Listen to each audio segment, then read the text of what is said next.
work. But now Tim Walz, of course, he's got to talk about Kamala Harris. Well, what's the record? Well, record number one is grocery prices have risen faster in Pennsylvania than almost any state in the union. And I didn't realize that actually until a few weeks ago. The record of Kamala Harris is that the border is wide open. We've got fentanyl flooding Pennsylvania communities.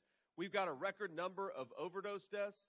We've got people who can't even afford to buy a home in the community they were raised in because Kamala Harris has got mortgage interest rates through the roof. And let's be honest, she's letting illegal aliens get into homes that ought by right go to American citizens. She is.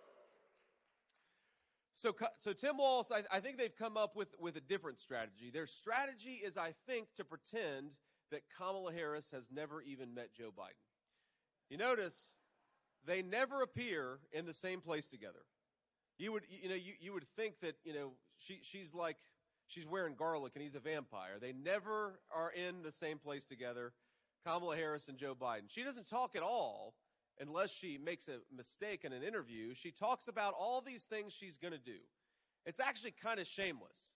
It's kind of shameless to say, as the sitting vice president on day one, we're going to lower the price of groceries.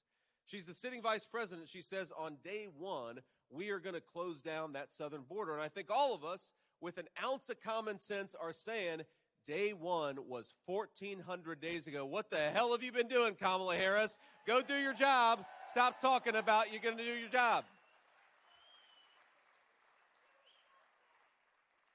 So as much as she pretends, Kamala Harris is not the candidate of change.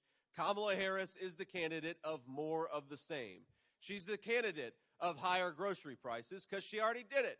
She's the candidate of higher housing prices because she already did it. She's the candidate of open borders because not only did she brag about wanting to open the border, she actually opened the border when she got into office. And of course, as we're learning, with this terrible conflict in the Middle East, Kamala Harris is the candidate of chaos and war all over the world.